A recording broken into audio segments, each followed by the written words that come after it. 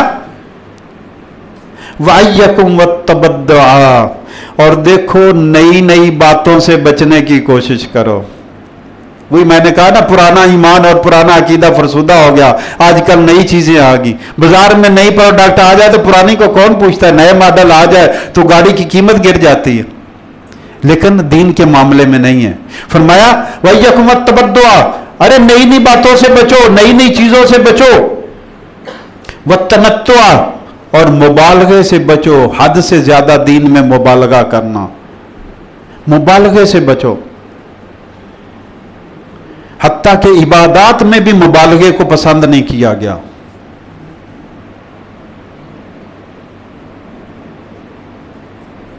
عبادات میں بھی مبالغے کو پسند نہیں کیا گیا۔ کچھ صحابی وہ روزے رکھنے لگ گئے کہ اللہ کے نبی صلی اللہ علیہ وسلم روزے رکھتے ہیں لگاتار۔ حضرت عائشہ صدیقہ رضی اللہ تعالیٰ عنہ فرماتی ہیں کہ آپ کبھی کبھی روزے ایسے رکھتے تھے کہ ہمیں گمان ہوتا تھا کہ اب چھوڑیں گے ہی نہیں، لگاتار رکھتے جا رہے ہیں، اور کبھی کبھی ایسے چھوڑ دیتے تھے ہمیں گمان ہوتا تھا اب رکھیں گے نہیں۔ اب وہ کچھ صحابہ نے کہا کہ ہم بھی، وہ بھی صوم وصال، لگاتار روزے بغیر ناگے کے، اس کو صوم وصال کہتے ہیں، رکھنے لگ گئے۔ آپ نے منع فرمایا، فرمایا میں رکھتا بھی ہوں چھوڑ بھی دیتا ہوں، سنت طریقہ میرا یہ ہے۔ تو فرمایا وَالتَّنَطُّعَ، مبالغے سے بچو، وَإِيَّكُمْ وَالتَّمَعُّقَ، اور گہرائی سے بچو، بال کی کھال اتارنا معاملات میں، مبالغہ اور گہرائی۔ اور آخری بات وَعَلَيْكُمْ بِالْعَتِيقِ، اور جو پرانے نظریات ان سے چمٹے رہو، جو پرانا ایمان اور عقیدہ اس سے چمٹ کر رہو، یہ جدت اور نئی پسند اور نئے ترانے اور نئے گانے، ان سے بچنے کی کوشش کرو۔ آج دین میں پرانی بات، اب دیکھ لیں، اگر آپ شادی ایک نکاح پر مشتمل ہے، اس میں 3 چیزیں ضروری ہیں: لڑکے لڑکی کی رضامندی ایجاب و قبول، 2 گواہوں کا موجود ہونا، اور حق مہر کا مقرر کرنا۔ اس سے شادی اور نکاح پورا ہو جاتا ہے۔ یہ ضروری ہے، یہ ضروری ہے۔ اس کے علاوہ سنت ہے، آپ نے ولیمہ کرنا ہے، سنت ہے، آپ نے مٹھائی تقسیم کرنی، سنت ہے، آپ نے مسجد میں کرنا ہے، سنت ہے، آپ نے اعلان کرنا، سنت ہے۔ وہ سنت طریقے ہیں، اور فرض اور سنت کو ہم نے ایک طرف رکھ کر ساری شادی ہی رسم حنا اور رسم مہندی بنا دی ہم نے، جو کہ ہندوؤں کی ہے، ہمارا اس میں کوئی حصہ نہیں ہے۔ اور ہم ہندوؤں پر، شیطان پر لعنت بھی بھیجتے جا رہے ہیں اور ان کے دین کو پروموٹ بھی کرتے جا رہے ہیں۔ یہ تو ہماری تمیز ہے، یہ تو ہماری حص ہے۔ تو فرمایا اے لوگوں، ایسے نہ مجھے میری شان میں اضافہ کرنا جیسا کہ عیسائیوں نے کیا تھا اور ان کو اللہ اور اللہ کا بیٹا بنا دیا تھا۔ ایک اور حدیث آپ کے سامنے رکھتا ہوں، یہ مسند احمد میں، ابن حبان میں، نسائی میں اور ابو داؤد میں 4 حدیثوں کے حوالے سے میں بات کر رہا ہوں۔ ایک شخص آیا، اس نے کہا یا محمد، اے محمد صلی اللہ علیہ وسلم، یا سیدنا، اے ہمارے سید، اے یا سید یا ابن سیدنا، ہمارے سید کے بیٹے ہو، وخیرنا، آپ ہم سب سے بہتر ہیں، وابن خیرنا، اور آپ کا باپ بھی ہم سب سے بہتر تھا۔ اب یہ مسلمان سمجھتے ہیں، آج کل تو کوئی یہ جملہ کوئی زیادہ قابل اعتراض نہیں ہے، لیکن اللہ کے نبی نے سن کر اعتراض کیا۔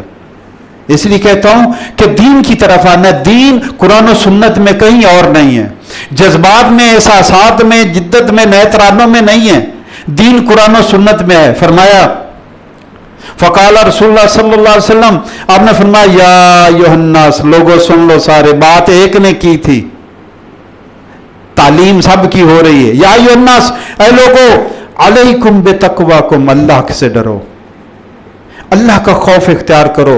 لا یستہوینکم الشیطان، دیکھو تمہیں شیطان کہیں دائیں بائیں پھسلا نہ دے، یعنی کہ یہ شیطانی دھوکہ تھا۔ فرمایا انا محمد ابن عبداللہ، میں عبداللہ کا بیٹا محمد ہوں، عبداللہ و رسول ہوں، اللہ کا بندہ ہوں اور اللہ کا رسول ہوں۔ یہ جو آج کتنے آپ نام سنتے ہیں، اچھا اگر آپ نماز پڑھتے ہیں اشہد ان لا الہ الا اللہ واشہد ان محمد عبدہ و رسولہ، قرآن اگر قبر میں آپ کو پوچھا جائے گا تمہیں رب کون ہے؟ اللہ، دین کون ہے؟ اسلام، نبی کون ہے؟ محمد عبدہ و رسولہ، محمد جو اللہ کے بندے اور اس کے رسول ہے۔ قبر کا بھی یہی جواب ہے، اور خود آپ کی تعلیمات بھی یہی ہیں، لیکن آج کل ان ناموں کو چھوڑ کر نئے نئے نام ہیں، نئے نئے ترانے ہیں جو دین سے دائیں بائیں بہکا کر لے جاتے ہیں۔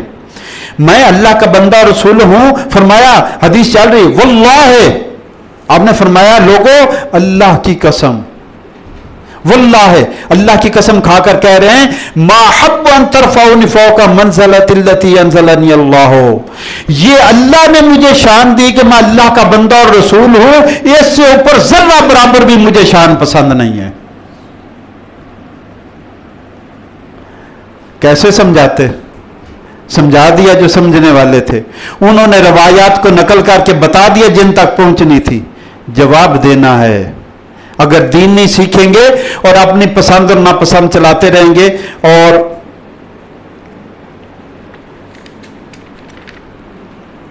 باتیں تو اور بہت تھی، بہت کچھ تھا، لیکن وقت کا تقاضا ہے کہ اس کو سمیٹتے ہوئے دین کو سیکھنے کی کوشش ایک ہوتی ہے۔ یہ جو جمعے کے جمعے بیان ہوتا ہے، یہ دین کو سیکھنے کی ایک کوشش ہوتی ہے۔ سکھانے والا خود بھی سیکھ رہا ہوتا ہے، وہ کوئی اتنا عالم فاضل علامہ نہیں ہوتا، وہ بھی محتاج ہے سیکھنے کا، ہر بندہ محتاج ہے، وہ ایک رہنمائی دے رہا ہوتا ہے۔ اپنے آپ کو بھی سیکھنے کی کوشش کریں، قرآن پاک کو با ترجمہ پڑھنے کی کوشش کریں، سنت حدیث کو پڑھنے کی کوشش کریں، کسی بات کی سمجھ نہ آئے تو دائیں بائیں کسی سے رابطہ کر کے پوچھیں، گھر میں دین کا ماحول بنائیں، گھر میں قرآن کا ماحول بنائیں۔ ارے میرے اور آپ کے جانے بعد میرے اور آپ کے بچے اور بیوی یہ تو کہے کہ روزانہ قرآن پڑھتا تھا، ہمیں پڑھاتا تھا، سنت سیکھتا تھا، ہمیں سکھاتا تھا، کوئی گواہی تو ہو، کوئی خیر کا کام کریں گے تو گواہی آئے گی. اور اسی سلسلے میں انشاءاللہ مغرب کی نماز کے بعد دین کو سیکھنے کے سلسلے میں درس قرآن ہوگا. ضرور تشریف لائیے. اللہ مجھے اور آپ کو آسانیاں عطا فرمائے. آمین یا رب العالمین.